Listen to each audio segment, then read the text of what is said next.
नहीं नहीं, एकादशी है कौन, क्यों इसकी इतनी प्रधानता है, क्यों इसकी पुण्यता है, ऐसा क्या है एकादशी में जो इसकी पुण्यता मानी जाए?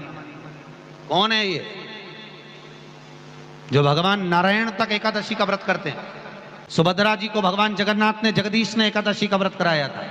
बद्रीनारायण भगवान को माता लक्ष्मी ने एकादशी का व्रत कराया था। क्यों? चंद्रायण एकादशी व्रत की माता। एकादशी है कौन? तो कहा जिसको व्रत करने पर भगवान नारायण भी जिसका व्रत करते हो, भगवान माता लक्ष्मी जिसका व्रत करती हो, वो एकादशी है कौन? तो शास्त्र वर्णन करता है महाराज, स्कंद पुराण का सुंदर चातुर्मास्य खंड के अंतर्गत वर्णन आया है महाराज। एक बार भगवान विष्णु आनंद में विराजमान थे, पद्मावती और माता लक्ष्मी दोनों उनके पास में विराजी हुई थी। भगवान लक्ष्मी और पद्मावती दोनों बैठी, एक सिर के पास, एक चरण के पास।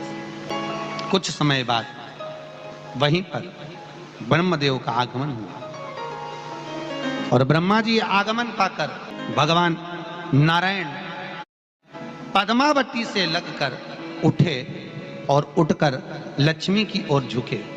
झुकने पर इन तीनों के समागम से भगवान नारायण के हृदय चित्त से एक कन्या प्रकट हो गई। उस कन्या का नाम एका था। क्या नाम था? एका। अब 10 उसके गुण इतने प्रबल थे, वो 10 गुण उसके बड़े प्रबल थे कि वो एका जिसको निहारती थी उसको संपदावान बना देती थी, जिसको देख लेती थी उसके जीवन में वो आनंद की अनुभूतियां करा देती थी। एका जिस मार्ग से जाती थी उस मार्ग के द्वार खोल देती थी। एका का पुण्य इतना पुण्य प्रखर।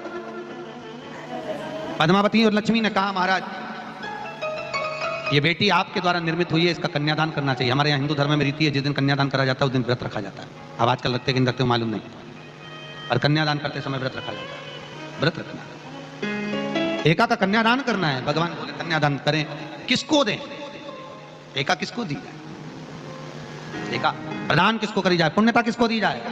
भगवान नारायण ने उसी समय लक्ष्मी और पद्मा से पूछा, तुम एकादशी के दिन जब आप जल शंकर को चढ़ाने तो रोज ही जाते हैं, जब एकादशी का दिन रहे और शंकर जी के मंदिर में आप जल समर्पित करें तो 3 बार मुख से स्वधा स्वधा स्वधा या स्वधा स्तोत्र का पाठ, जिसमें 12 श्लोक 2-4 हैं। पैसा तो आ रहा है पर घर में टिक नहीं रहा। डॉक्टर में, पुलिस में, एक्सीडेंट आदि में, कहीं गलत जगह पर व्यसन में अगर पैसा जा रहा है, जुए में, मांसाहार, मदिरा पान, या कहीं आया पैसा आने में कमी नहीं, आ रहा है पर टिक नहीं रहा, रुक नहीं रहा।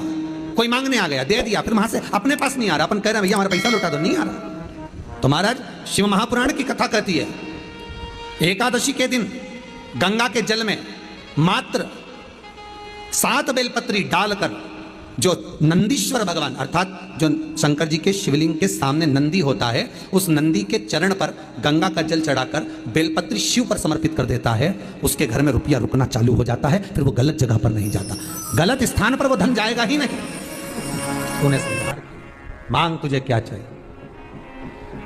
एकादशी ने भगवान विष्णु से कहा, नाथ प्रभु वर दे दो, मृत्यु लोक में जो मनुष्य मेरा व्रत करेगा, चाहे जलचर, थलचर, वायुचर या सांसारिक मनुष्य, मेरा अगर एकादशी का व्रत करेगा प्रभु, उसके यहाँ धन धान्य वैभव सुख संपदा बढ़ेगी और उस जीवात्मा को नरक नहीं भोगना पड़ेगा, सीधे वैकुंठ का उसको वास मिलेगा। जब जीव आत्मा को लेकर चला जाएगा, यम के दूत जब बंदी बनाकर ले जा रहे होंगे उस जीवात्मा को, जिसके प्राण छूटे होंगे, यम के दूत जब बंदी बनाकर ले जा रहे होंगे, तब मुझे वर दो कि मैं इसका हाथ पकड़कर बेतन्नी से पार उतारकर सारे नरकों से निकालती हुई आपके धाम में लेकर आऊं। भगवान ने वर दे दिया, तथास्तु। हे एकादशी सुनो, मृत्यु लोक का मनुष्य अन्न का त्याग कर कर, क्योंकि अन्न में एकादशी के दिन पाप पुरुष रहता, अन्न का त्याग कर कर एकादशी के दिन जो मनुष्य तुम्हारा व्रत धारण करेगा, उस व्रत को करेगा और उस व्रत को धारण करेगा, उसकी मनोकामना पूर्ण होकर वो मेरे ही धाम को जाएगा। ये तो हुआ एकादशी के जन्म की कथा। एकादशी के दिन गंगा के जल में मात्र 7 बेलपत्री डालकर जो नंदीश्वर भगवान अर्थात जो शंकर जी के शिवलिंग के सामने नंदी होता है, उस नंदी के चरण पर गंगा का जल चढ़ाकर बेलपत्र शिव पर समर्पित कर देता है, उसके घर में रुपया रुकना चालू हो जाता है। फिर वो गलत जगह पर नहीं जाता, गलत स्थान पर वो धन जाएगा ही नहीं। बेटा अगर व्यसन में पड़ा हुआ है, मदिरा पान में पड़ा हुआ है, मांसाहार में, जुए आदि में जा रहा है, तुम्हें लग रहा है कि मेरा बेटा गलत मार्ग पर जा रहा है, ये मित्र दोस्ती गलत हो रही है, वो सही जगह पर आ जाए। करना है एकादशी। कई लोग इसको धन के लिए भी करते हैं, संपदा के लिए। संपदा के लिए अर्थात जिसका व्यापार नहीं चलता, जिसके घर में पैसा नहीं आता, या नौकरी नहीं लग रही, या सर्विस नहीं लग रही, आप अप्लाई कर रहे हो, जगह जगह जाकर इंटरव्यू भी दे रहे हो और पैसा नहीं आता, तो उसके लिए भी प्रयास किया जाता है। पर उसके लिए यहाँ पर जो धन के लिए करते हैं, उसके लिए विष्णुपदी के लिए करते हैं। मतलब जैसे गंगा के जल में तुलसी के 11 पत्ते डाले जाते हैं, और उसको किसी भी नारायण के मंदिर में, राम कृष्ण शिव, शंकर नहीं, राम कृष्ण भगवान विष्णु दत्त आदि जितने नारायण के मंदिर हैं, उस मंदिर में किसी भी पात्र में, एक छोटे से पात्र में उसको भरकर रखी आते हैं महाराज। उससे भी जॉब, सर्विस, नौकरी में सफलता प्राप्त हो जाती है। परंतु वो भी एकादशी को ही होता है। कुछ देर तक पात्र को रखा जाता है, फिर वही पात्र का जल किसी भी वृक्ष के नीचे डाल दिया जाता है, उससे भी नौकरी के लिए फायदा मिलता है। गंगा का जल कोई साधारण नहीं।